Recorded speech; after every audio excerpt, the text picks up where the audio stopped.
Nobody has gotten rid of a dictatorship through elections. We get rid of dictatorships by the power of the people on the street. But some opposition leaders in Cameroon would disagree with Kah Walla and cite examples elsewhere in Africa. But does her position resonate with many Cameroonians? And if not, how should Cameroonians actually address President Biya's long tenure? Especially now that he has declared that he is going to run for the 8th term. At 92. The only discussion to be had in Cameroon is how do we get a good electoral system? I will not get into a system controlled by Mr. Biya. You cannot fool me to do that. She challenges the system head on. We are talking about a system that she's tried before and knows too well. Despite her resolve, what if she is the people's choice? The silence of Madame Edith Kah Walla is really worrisome. If a woman wants to become a president in Cameroon, I will support. I'm George. Welcome to The Baobab Show. And I am Mimi. Under The Baobab, we make complex issues personal. And today, under The Baobab, we have Madame Edith Kah Walla. Yes. She is a prominent female opposition leader in Cameroon. And I have to get my facts straight. In 2011, George, she was the only woman to challenge President Paul Biya. But in the preceding election, that is in 2018, she refused to participate, Mimi. That's right. This is 2025, and to be precise, in October, Cameroonians are headed for a very decisive year, but she's not yet told people where she stands. That's right. And the reason why this matters a lot to so many Cameroonians is that Kah Walla actually represents the moderate voices in Cameroon. And she made many people in the country to believe that female leadership would take them out of so many years of dictatorship. So is she standing against President Paul Biya? Well, that was a discussion I had with her. It was a heated debate, and it took a lot of time for me to understand where she stands exactly. She told me what she thinks, and she even described the electoral process in Cameroon as a masquerade. And I'm sure you try to press it to tell us why she's not running again. It was not just me asking those questions, because those are questions that are on the minds of many Cameroonians. But let us hear what she had to say with regards to this. Mimi, before I think that the Cameroonian situation, and we discover more and more that it is not the Cameroonian situation, it's the situation in so many African countries. The question is not who is going to run. The question is, what kind of elections do we have? We have a fundamental problem in Africa, which is that our elections are not enabling us to obtain change at the head of our nations. We cannot keep on doing the same thing and getting the same result and saying that we are trying to go for elections. This is madness. We have an electoral system in Cameroon which is completely controlled by the CPDM government. As we speak, in the last few weeks and months, almost every major political party in Cameroon has had its political meetings banned, has seen a show of force and violence on the part of the state with regard to holding simple political meetings in the headquarters of political parties. So this is the same state that will run the elections. The Ministry of Territorial Administration in Cameroon has a minister who feels comfortable threatening us as political leaders. He openly threatens us and tells us that he will beat us, that he will arrest us, that he will put us into a moulinex. That means he will put us into a grinder and grind and blend us up. And this is the person who controls elections in Cameroon. So this discussion about who is going to run is an absolutely ridiculous discussion. The only discussion to be had in Cameroon is how do we get a good electoral system? So are you saying that the electoral process, any electoral process in Cameroon now, is a dead end? Absolutely. And this is not news. This is what has been the situation in Cameroon for the last almost 35 years. Every election has been rigged by the CPDM. The reports are there. It's not Kah Walla saying it. You read the European Union reports, you read the Commonwealth reports, you read the African Union reports. All of the reports say the same thing.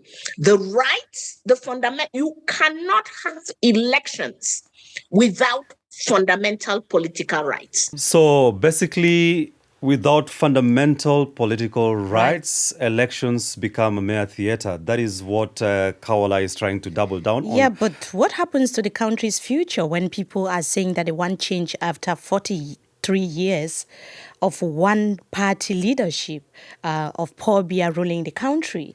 Mimi, what I'm very sure and certain about, and of course from the Vox Post, we spoke to people in Cameroon, is that if a female leader was to stand in this upcoming election, they are willing and ready to vote her in. Not just a female leader. People also want someone who is bold, who is proposing something different. But what did people on the streets of Yaoundé had to say about this? Our correspondent on the ground, Moki Edwin Kindzeka, spoke to some Cameroonians, and these were their reactions. If a woman wants to become a president in Cameroon, I will support. What a man can do, a woman can best do. And looking at the society today, it has proven that women are great leaders. And why not? Why can't a woman be a president in Cameroon? Women are great leaders in our society today, and we should give women full support. Give women full support today, and you'll see how impactful the leadership of the woman will be. I will support a woman as a president of Cameroon because I believe leadership is not just meant for the male gender. The silence of Madame Edith Kah Walla is really worrisome. I believe that this has really discouraged a lot of women, and it has proven that it is sheer impossibility for women to get into politics or into the electoral process. Cameroonians think Kah Walla's decision to boycott the election isn't the right move, Mimi. Imagine just wanting someone to be your leader and she's not ready because she feels like the laws governing elections are not the best. That is why so many people are accusing her of actually abandoning the people. Yeah, but she constantly says power belongs to the people. And she's not positioning herself as a savior. She says Cameroonians themselves must act. But here's the thing, George. While she's talking about street power and non-violent resistance, people are also asking where the leadership is. If you want to lead a revolution, like Madame Kah Walla is saying, shouldn't you be more visible? Shouldn't you be taking the lead? Is it supposed to be on social media? Is it supposed to just making statements? Let us hear what she had to say about this particular issue, because critics have been saying that she's too silent. Anybody who would say, because I want to build my personal brand, would be being absolutely ridiculous. And the other ridiculous thing we must not do is reduce political action and political rights to elections, especially when elections are a masquerade. Everybody knows Stand Up for Cameroon. This year, within the past year, we have carried out a national and international campaign against torture in Cameroon. Torture, some of it against political actors. So we cannot be talking about going to elections with a state that tortures political actors for carrying out the very political activities that enable you to have elections. This year, as Stand Up for Cameroon, we have stood up with women in Cameroon who are suffering from gender-based violence. And I am very proud to say that one of the groups that we are training politically right now is young feminists, because they want their voices heard in the political process. When anybody says we have been silent, I say they don't watch the news, because our offices have been surrounded by the police twice within the last year. Why? Because we were informing Cameroonians on the public finances of Cameroon and insisting that government provide accountability for the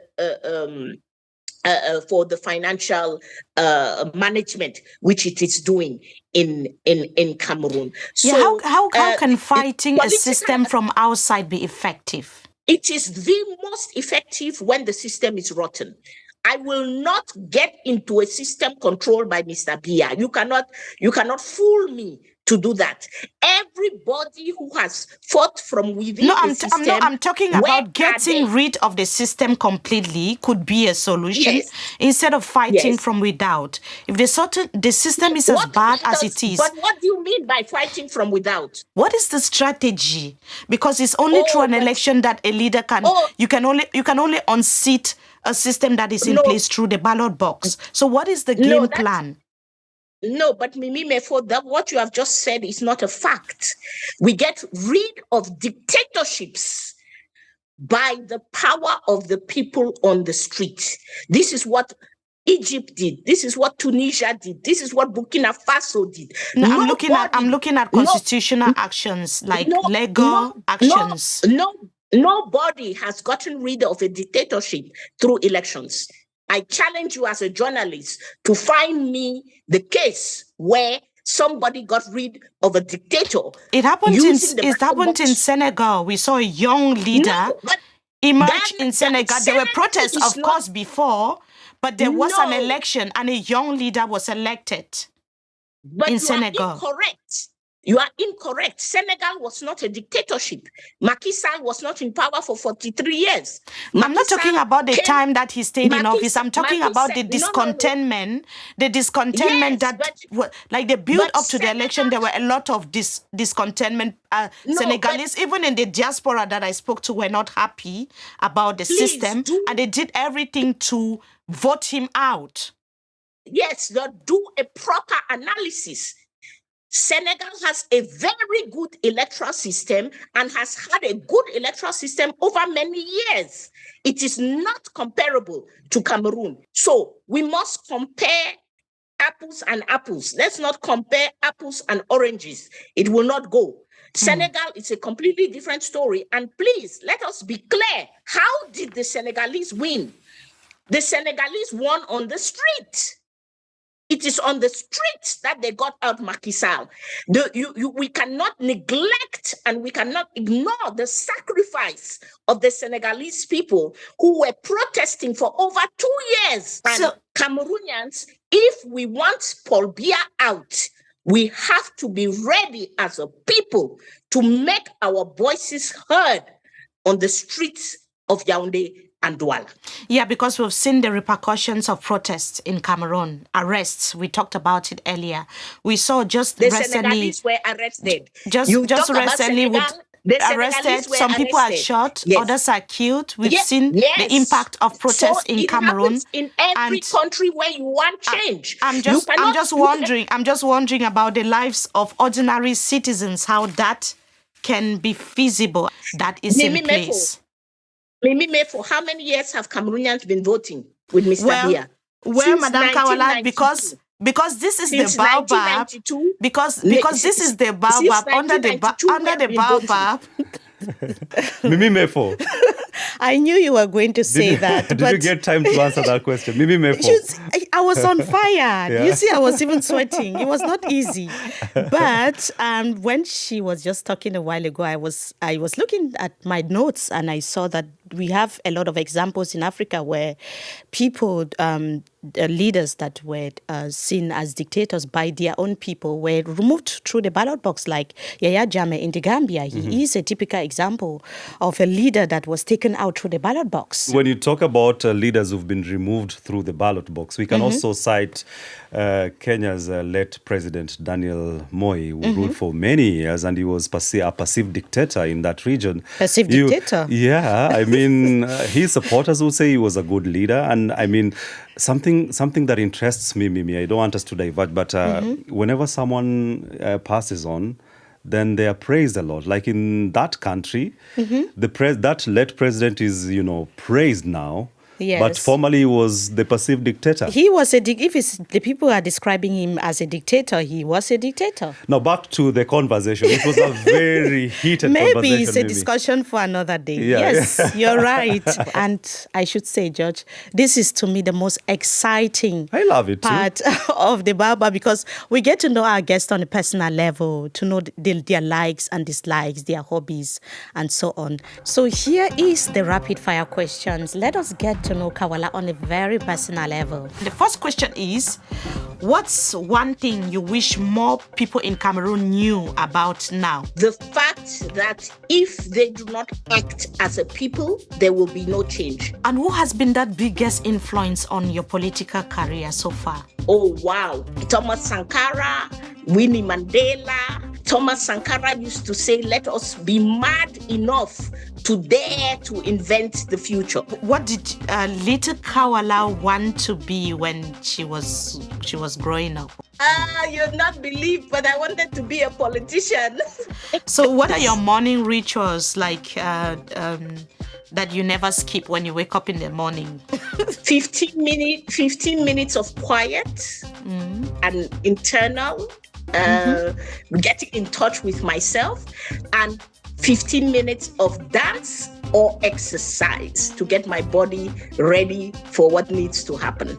Okay, so what is that one thing about you that your friends, people, your family, people who are close to you know, but that your followers don't know? That at home, I'm fairly quiet.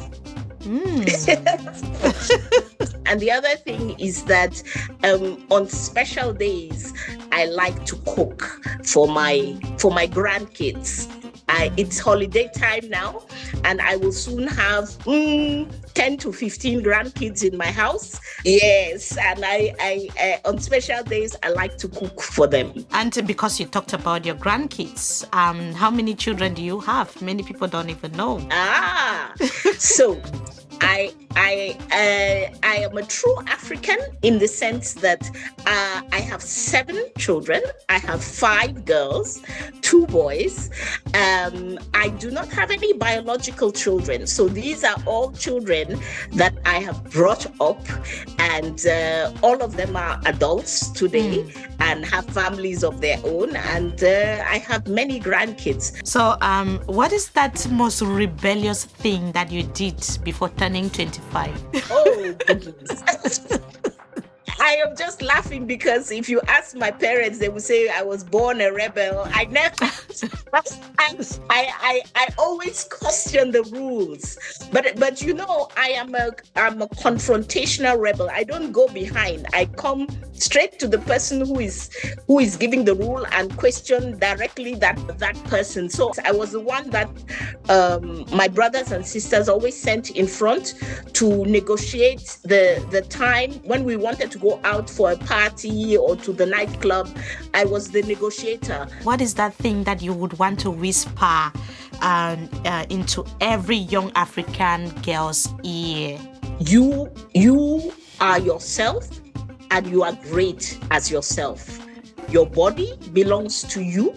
Your mind belongs to you. Your spirit belongs to you. Don't let anybody steal any piece of it. This inspired me so much. I would just say, word from Kah Walla. For me, it's her voice and the tone when she was quoting Thomas Sankara. Let us be mad enough to dare to dream.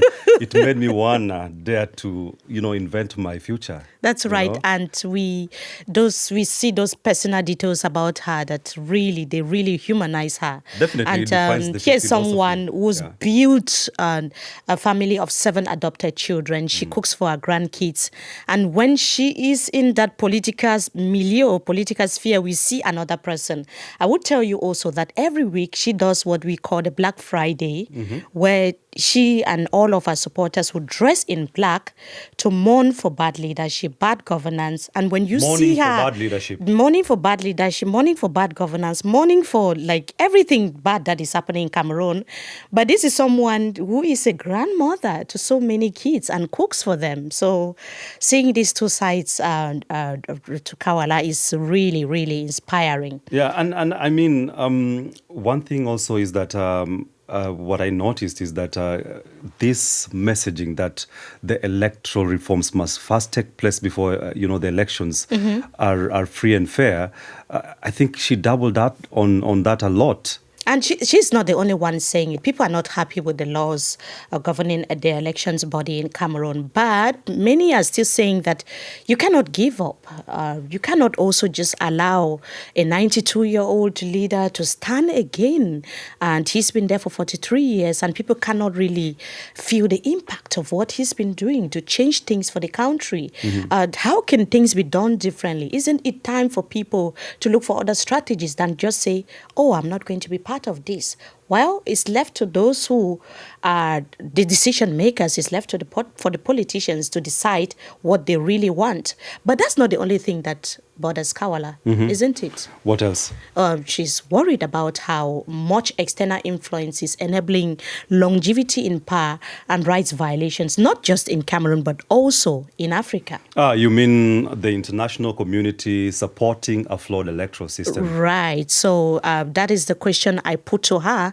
And this was her explanation. What we are asking the international community is to not be complicit. What we are saying is not for them to come and give us lessons. They have enough of their own problems. I'm not going to go into Europe has its problems. America has its problems. They need to manage their own problems. But we are saying that when a government is not respecting its own law, then it is inconceivable for the UN to come and say, we are going to assist that government in doing, we are going to assist Electoral, which is the electoral body, that we are going to assist them in conducting elections.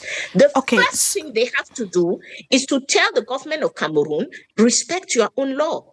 Kah Walla wants to go for elections, but I am not going for a masquerade.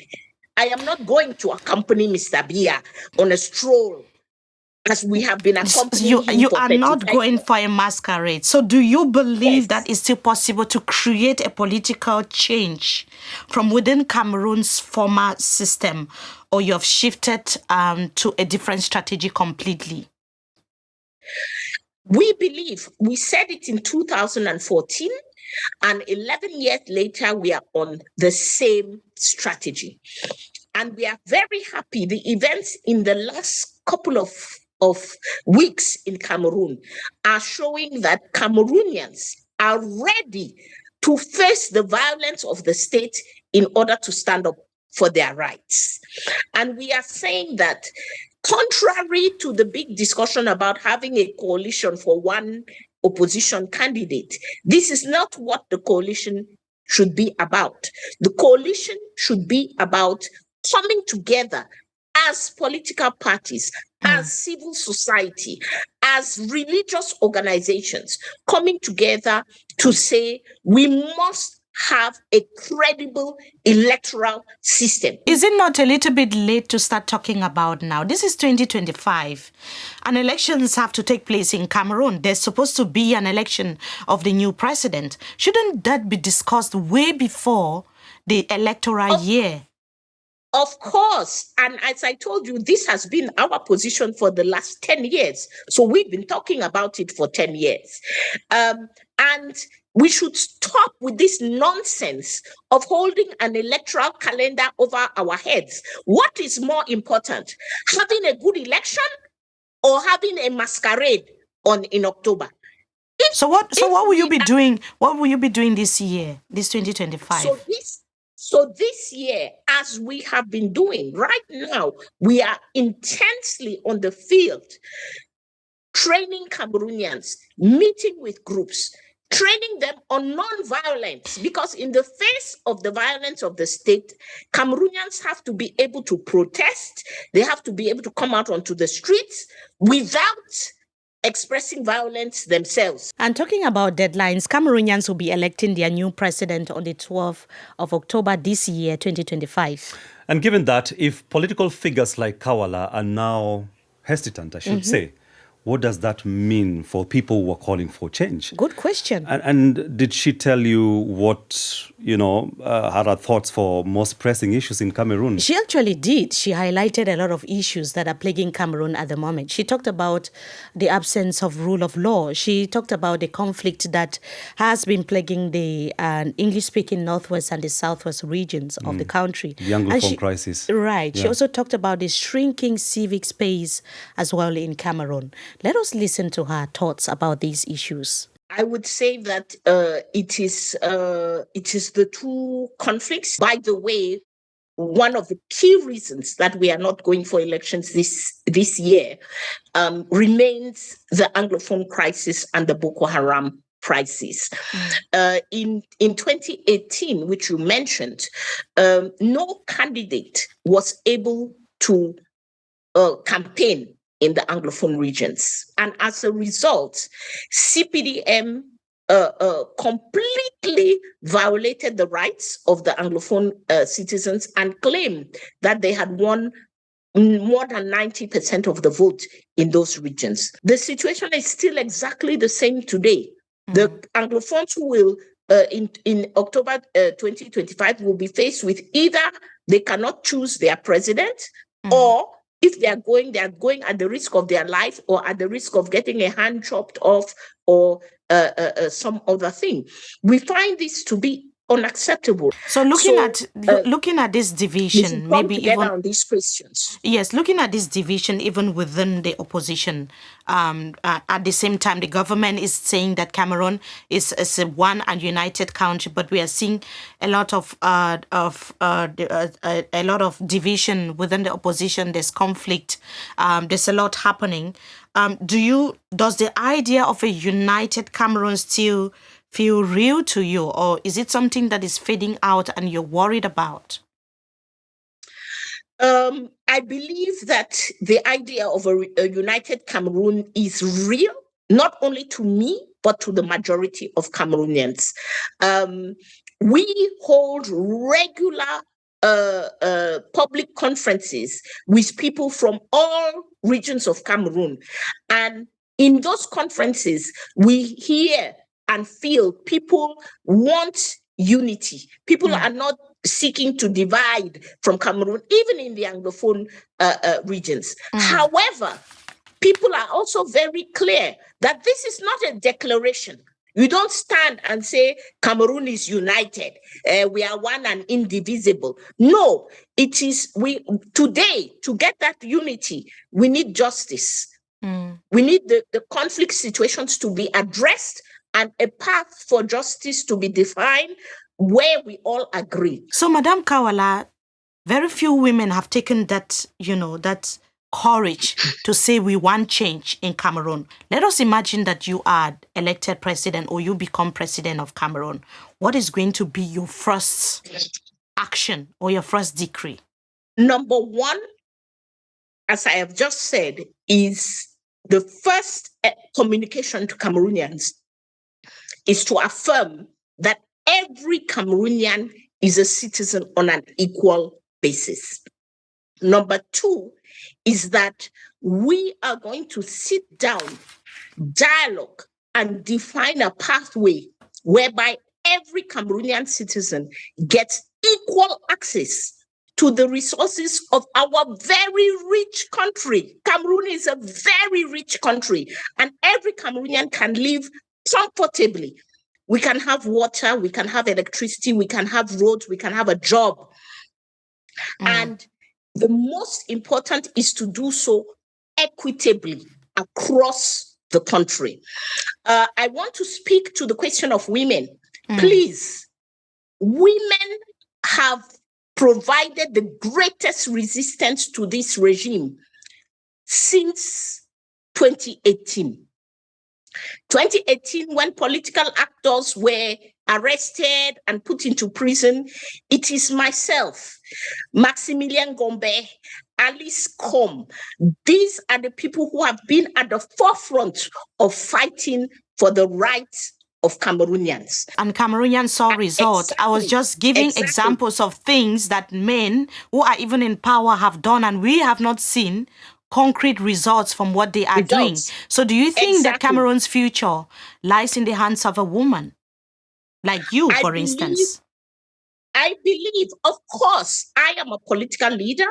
I want to run Cameroon, but I am a political leader who says my desire to run Cameroon must come second to building a proper foundation for the nation. What are you most scared of in 2025? 10 seconds. What is your fear this year?